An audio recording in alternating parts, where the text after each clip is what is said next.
열왕기 14장 15절에서 22절까지의 말씀 속에는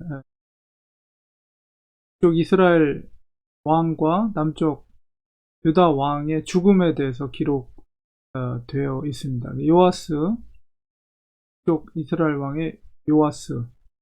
요아스는 남쪽 유다 왕 아마샤와의 전쟁 속에서 아마샤를 포로로 잡았던 왕이 요아스죠.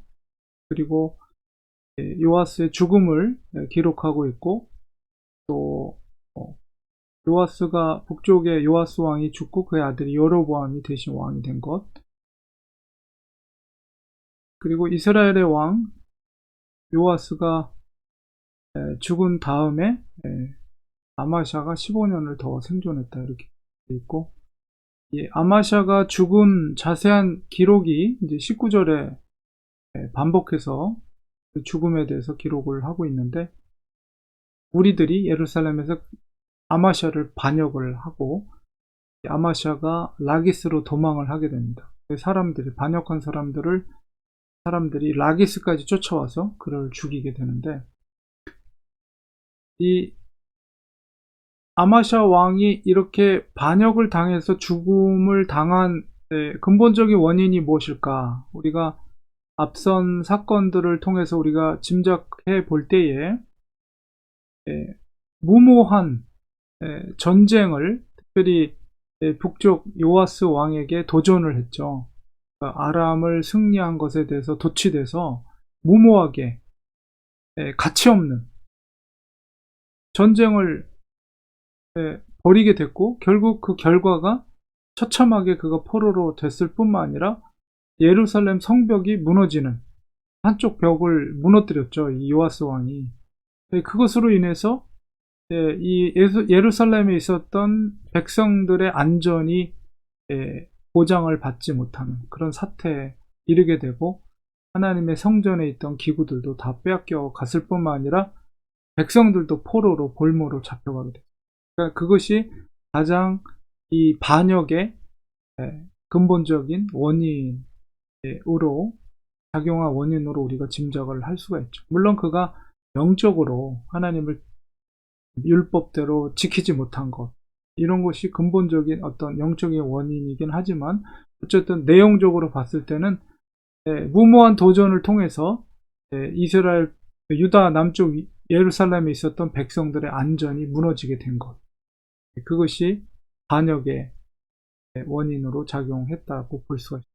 결국 자기의 허세, 자기의 교만함, 그 결과가 결국 백성들의 안전을 무너뜨리게 하는 결과를 도모했고, 그래서 다시 부메랑으로 자기에게로 돌아와서 사람들의 반역된 행위를 통해서 죽음을 맞이하게 됩니다. 그런 왕으로서 불명예스러운 죽음을 맞이하게 되는 결과를 초래하게 됐다. 특별히 리더에 있는 사람은 자기 어떤 욕심과 기분에 따라서 백성들을 다스리는 것이 아니라 정말 백성을 위한 길이 무엇인가를 판단하고 그것을 결정해야 되죠. 특별히 전쟁이라는 것은 나라의 흥망성쇠가 결정되는 결정적인 사건이 이 전쟁인데, 그것을 아무 어떤 이유 없이, 명분 없이 이스라엘에게 도전했다가 결국은 그 잘못된 리더의 판단이 자기의 목숨을 잃게 되는 결과를 초래한 것을, 특별히 우리가 어떤 우리가 왕 같은 리더십은 아니지만, 그러나 언제든지 우리가 가정에서건 교회에서건 리더십을 발휘할 때는 과연 무엇이 가정을 위한 것인가, 무엇이 교회를 위한 것인가, 이런 것들을 지혜롭게 판단을 해서 자기의 어떤 마음대로가 아니라 정말 공동체의 안전을 위해서 우리가 올바른 판단을 하는 것이 자기에게도 공동체에서 리더십을 인정받는 것이다 라는 것을 오늘 이 말씀 속에서 우리는 깨닫게 됩니다. 무엇보다도 근본적인 것은 바로 자기의 하나님 앞에서의 불경건, 하나님 앞에서의 교만한 태도가 결국 그런 원인을 제공한 거죠.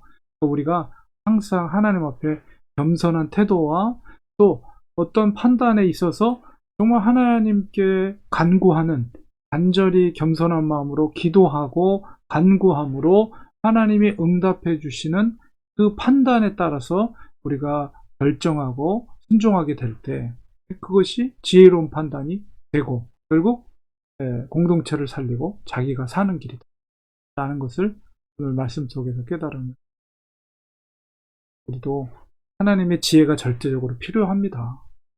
정말 특별히 이제 위기의 상황 속에서 어려운 일을 만났을 때 우리가 정말 하나님의 전적인 도움을 구하며 하나님이 기뻐하시는 뜻대로 하나님이 원하시는 방향대로 나아갈 수 있도록 겸손함으로 기도하고 또 하나님이 주시는 영감대로 순종하는 우리가 되길 소망합니다. 다 같이 기도하겠습니다. 하나님 아버지, 우리가 하루하루 살아갈 때 어려운 일을 만날 때 어떤 판단을 해야 할 순간에 우리의 생각대로 우리의 경험대로 판단하지 않고 겸손한 마음으로 하나님 앞에 머리를 숙이고 하나님께 도움을 구하며 불쌍히 여겨달라고 하나님 앞에 기도하는 마음으로 나아갈 때 하나님께서 주시는 영감대로 하나님께서 주시는 말씀의 은혜대로 순종하는 삶을 통해서 또 공동체를 살리고 또 내가 사는 하나님의 그런 지혜를 우리에게 늘 매 순간마다 하나님께서 깨닫게 하시고 순종의 삶을 살게 하여 주시옵소서. 예수님의 이름으로 기도합니다. 아멘.